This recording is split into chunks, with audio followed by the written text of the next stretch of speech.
Hello बच्चों, नमस्ते। कैसे हो? आशा करता हूँ बहुत ही अच्छे होंगे। आज बहुत दिनों बाद क्लास रिकॉर्ड करेंगे। किसी कारणवश क्लास रिकॉर्ड नहीं कर पाए। ओके। और आज अपन एक नया अध्याय शुरू करेंगे मैथ में। अपने चैप्टर का नाम है त्रिभुज। कक्षा 10 चैप्टर का नाम है अध्याय 6, जिसका नाम है अपने को त्रिभुज। चैप्टर का नाम क्या है? त्रिभुज। सबसे पहले त्रिभुज की बात करें। त्रिभुज है क्या? किसे कहते हैं त्रिभुज? समतल पर बनी तीन सरल रेखाओं से घिरी आकृति को त्रिभुज बोलते हैं। यानी कि यह समतल है, समतल पर तीन सरल रेखाओं से घिरी आकृति को त्रिभुज कहते हैं। त्रिभुज। और अपन कक्षा 10 में अध्याय 6 में त्रिभुज के बारे में दो चीजों के बारे में पढ़ेंगे। एक पढ़ेंगे अपन समरूप के बारे में, भाई समरूप त्रिभुज किसे कहते हैं, और एक पढ़ेंगे सर्वांग सम त्रिभुज के बारे में। एक पढ़ेंगे समरूप त्रिभुज के बारे में, एक पढ़ेंगे अपन सर्वांग सम त्रिभुज के बारे में। त्रिभुज की मैंने परिभाषा बताई थी, समतल पर बनी सरल तीन रेखाओं से घिरी हुई आकृति को ही त्रिभुज कहते हैं, या तीन सरल रेखाओं से घिरी आकृति को क्या कहते हैं? त्रिभुज कहते हैं। ठीक है।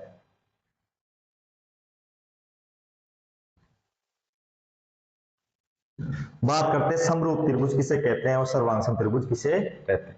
सबसे पहले बात करूंगा मैं समरूप की। समरूप त्रिभुज।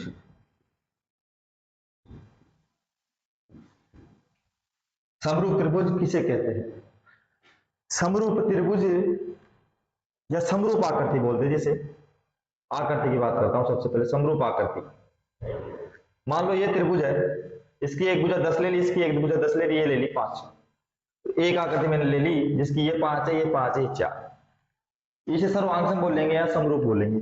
मैं ये कहना चाहता हूं, एक जैसे दिखने वाली आकृति, ये भी त्रिभुज है, ये भी त्रिभुज। एक जैसे दिखने वाली आकृति कहलाती है समरूप, यानी कि समान दिखने वाली आकृति क्या कहलाएगी? समरूप। तो ये भी त्रिभुज है, ये भी त्रिभुज है। जैसे कि मान लो कोई कॉपी का पेज है A4 साइज का, दोनों समान दिख रहे हैं, वो तो कहलाएंगे सर्वांग। कहने का मतलब सर्वांग में एक जैसे दिखने वाले नहीं, फोटोकॉपी, सेम फोटोकॉपी। मालूम मैं एक आदमी खड़ा हूं, मेरे जैसा ही एक आदमी और खड़ा हो जाए, सेम टिकटॉक फोटोकॉपी, जैसे मैं बोलूं बिल्कुल फोटोकॉपी बोल दूं, वो तो कहलाएगा सर्वांग। और एक जैसे दिखने वाली आकृति, ये भी त्रिभुज है, ये भी त्रिभुज है। नाप तोल में बराबर नहीं होना चाहिए। ये इसकी आकृति की भुजा एक 10 की है, एक 10 की है, एक 5 की हो गई, ये एक 5 की है, एक 5 की, एक 4 की हो गई। एक जैसे दिखने वाली आकृति तो कहलाएगी समरूप। उसके बाद मैं बात करूं सर्वांग की, बट सेम डिट्टो, ये 10 की है, ये 10 की है, ये भी 10 की, सो ये 5 की, और ये भी त्रिभुज, समान आकृति वाला त्रिभुज, ये भी 10, ये भी 10। अरे सब बंदूक वीडियो चाल रही। अपन ने बात करी समरूप आकृति की, एक जैसे दिखने वाली आकृति समरूप कहलाती है। अब सर्वांग आकृति की बात करूं मैं, सर्वांग में ये त्रिभुज अगर 10 सेंटीमीटर का है, एक इस त्रिभुज की 10 सेंटीमीटर की भुजा है, इसकी ये भी 10 सेंटीमीटर की, 5 की, तो दूसरे की भी ये 10 की, ये 10 की, ये 5 की होनी चाहिए। समझ रहे हो मैं क्या कहना चाह रहा हूं? यानी कि समरूप में एक जैसे दिखने वाली आकृति, सर्वांग सम में एक जैसे तो दिखने वाली है ही है, लेकिन माप तौल में भी एक जैसी होनी चाहिए। अगर ये 10 की भुजा है तो ये भी 10 की होनी चाहिए, ये 5 की है तो ये भी 5 की होनी चाहिए, ये 10 की है तो ये भी 10 की होनी चाहिए। आगे बात करते हैं अपन, चैप्टर उठाते, चैप्टर 6.1 प्रश्नावली 6.1, प्रश्नावली 6.1, जिसमें क्वेश्चन दे रखा है, कोष्टक में दिए हुए शब्दों में से सही शब्दों का प्रयोग करते हुए रिक्त स्थानों को भरो। इसमें पहला दे रखा है सभी व्रत, सभी व्रत खालिस्तान होते हैं, सभी व्रत खालिस्तान होते हैं। और सभी व्रत क्या होते हैं? इसने बोला सभी व्रत खालिस्तान होते हैं। सभी व्रत क्या होते हैं? खालिस्तान, या तो सर्वरूप या फिर सर्वांग। क्या होते हैं? कोई बता सकता? सभी व्रत खालिस्तान होते हैं, समरूप या सर्वांग।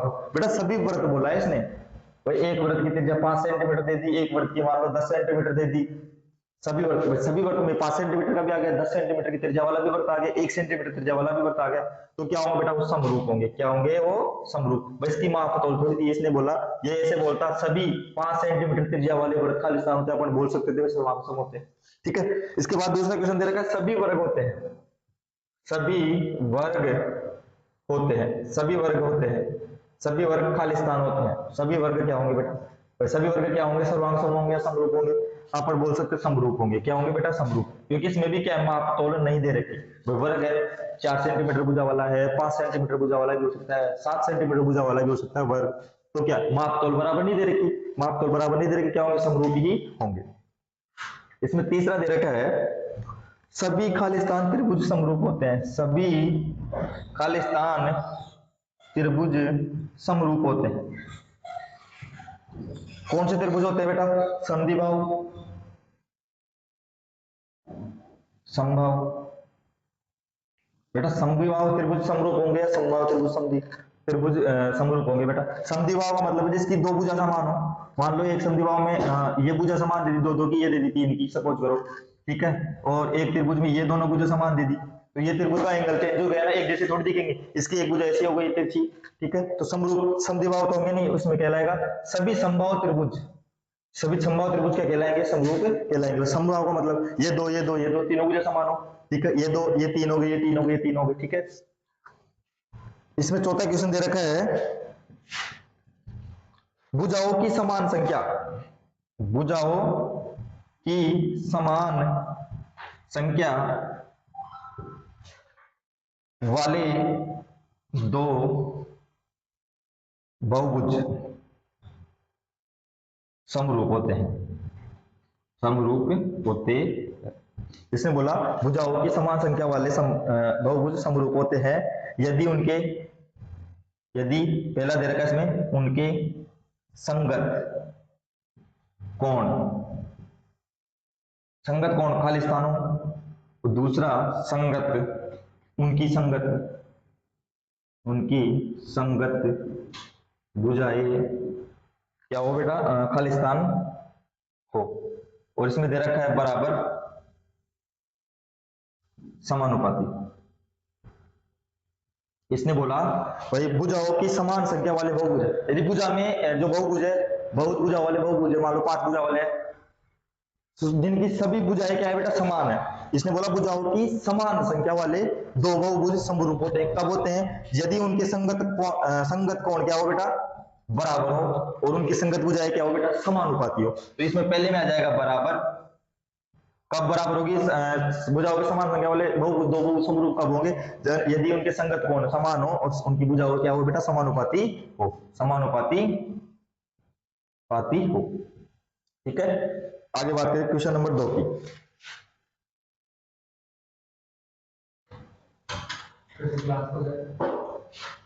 10th क्लास का सर, क्वेश्चन नंबर 2 की बात करते हैं। क्वेश्चन नंबर 2 दे रखा है निम्नलिखित युग्मों के दो दो भिन्न उदाहरण लिखो। तो पहला दे रखा है समरूप आकृतियों के, समरूप आकृतियों के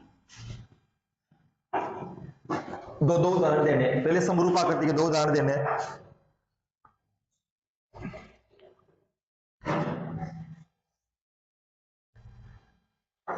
तो बेटा देखो समरूप आकृति का पहला तो हो जाएगा इसमें क्या, समबाहु त्रिभुज का युग्म, समबाहु त्रिभुज है, समबाहु त्रिभुज, समबाहु त्रिभुज का युग्म हो जाएगा, ठीक है। समबाहु त्रिभुज जैसे ये त्रिभुज ले लिया समबाहु, इसमें ये 5 सेंटीमीटर की, ये 5 की, ये 5 की, एक त्रिभुज ले लिया अपन ने, ये 2 का होगा, ये 2 का होगा, ये 2 का होगा, समरूप आकृति के उदाहरण होंगे, ठीक है।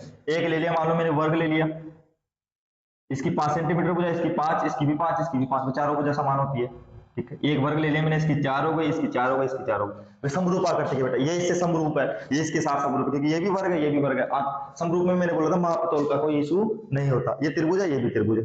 दूसरा बोला सर्वांग का, दूसरा बोला ऐसे आकृति जो समरूप नहीं है, दूसरा क्वेश्चन दे रखा है समरूप नहीं है, समरूप नहीं है। तो मान लो एक मैंने त्रिभुज ले लिया, तो एक मैंने क्या ले लिया, वर्ग ले लिया, ठीक है। एक मैंने आयत ले लिया, तो एक मैंने ले लिया बेटा वर्ग, वो वर्ग ले लिया, ठीक है। ये दोनों समरूप नहीं, क्योंकि ये त्रिभुज है, ये वर्ग रह गया, ये आयत है, ये वर्ग रह गया, ठीक है। तो ये समरूप आकृतियां है, ये समरूप आकृतियां नहीं है।